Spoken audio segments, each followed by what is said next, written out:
Texas disposed of Clemson in what ended up being kind of the most competitive game in the first round. 38-24 is the final.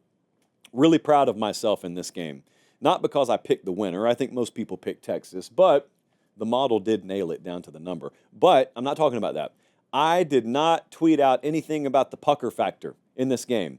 And anyone who has followed me on the old socials lately knows that I humiliated myself in the Indiana-Ohio State game recently. Indiana starts the game like Clemson did against Texas. They go down the field, they score on their opening drive, and there's that point in time where you look to your left, you look to your right, and you say, could it happen? Well, for Indiana, it did not. The door got slammed in their face. Yesterday, for Clemson, it also did not. As it turns out, that touchdown drive to open the game was about as close as they were ever going to get. Now, this got close in the fourth quarter, yes, but it was also 31-7 between those points. So I want to tell you something. I don't know if anyone had money on the total in this game, but for a game to have 5 turnovers on down in opponent territory and still go over, there's a lot of offense in this game. I think it was a really cerebral game plan by Texas. And cerebral meaning they identified sort of a 100%. They identified a sure thing. And that sure thing was we can manhandle Clemson up front defensively. And they did. They had 292 rushing yards, Texas did. Clemson had 76. Texas has 38 points, and they go 1 of 4 on fourth down.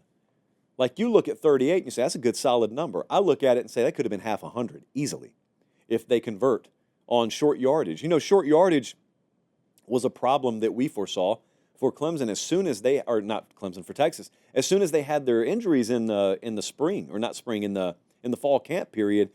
One of the first things I came on the show the next week and said is, watch Texas in short yardage situations this year.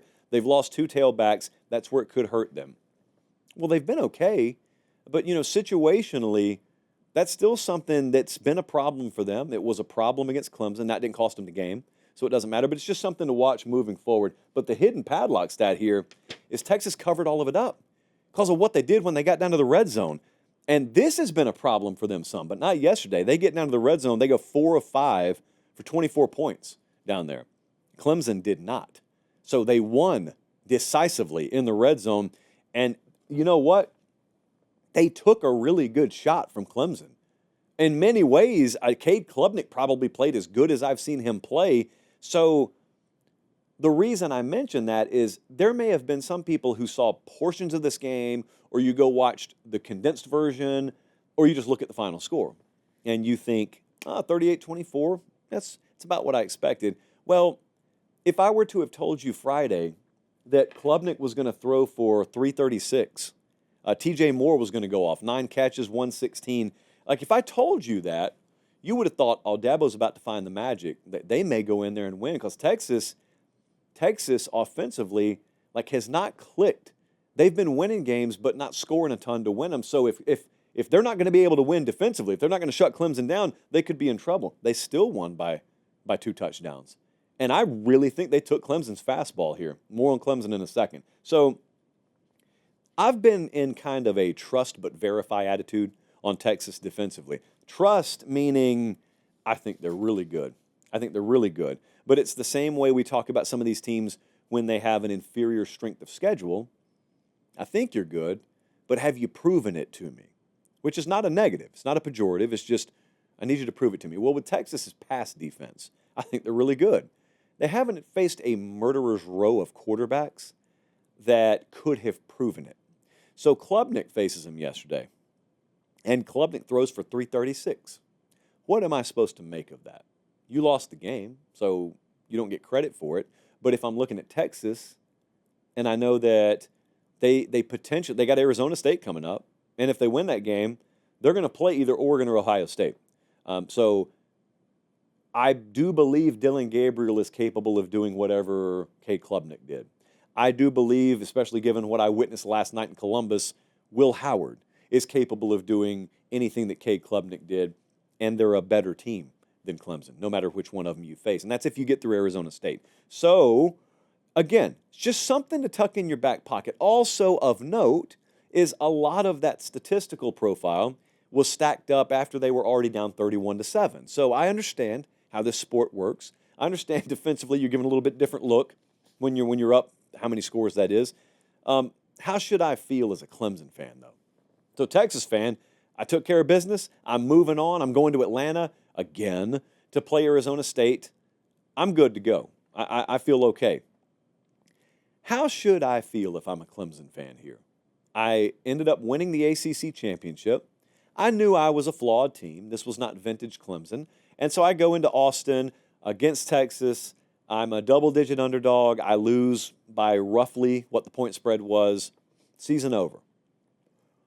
How should I feel about that? How do you guys feel about it? Most of you probably aren't watching the show, but when you come around, I'll give you time, but when you come around, you watch the show, how are you feeling about your program right now? Because I think I would look at it and I would say, we got to be careful not to slip ourselves back into second and third tier thinking.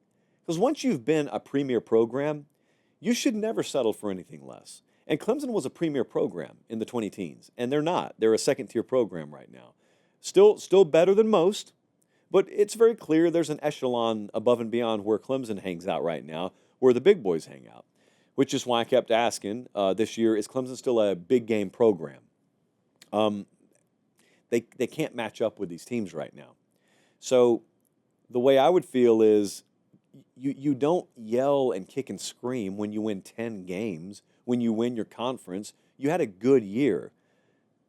Good being the enemy of great is what I just worry about a little bit. I don't worry about it with Dabo per se, and he has delved into the portal a little bit here recently. So, maybe it'll turn around. There were some positive signs here. A lot of those young guys are back. Klubnik, I expect, will be back. So there's some things to build off of. But do I look at my roster and think, all right, we're coming up on a period where man for man, we'll be able to match the Georgias of the world. We'll be able to match the Texases of the world. Think about how they bookended their season. They started with Georgia and got crushed. They finished with Texas. They were down 31-7. They got beat 38-24. I mean, they got manhandled up front. Texas did some things to them up front that if they did it on the street, they wouldn't be available for the rest of the postseason because they'd be behind bars. This was about the game I expected. Probably a little bit better from Clemson than I expected. But I'm telling you, I think Texas still has to level up another notch offensively. I know this looks good on paper. I know they could have scored even more than that.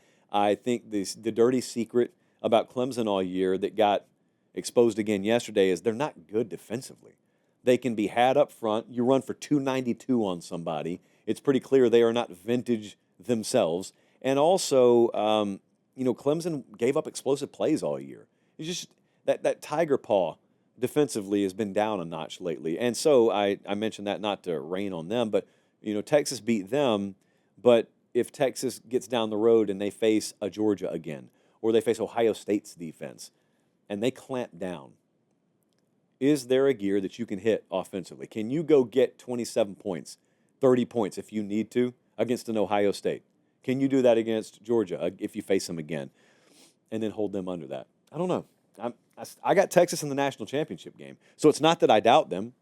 Well, I trust them, but I need to verify. That's where I am.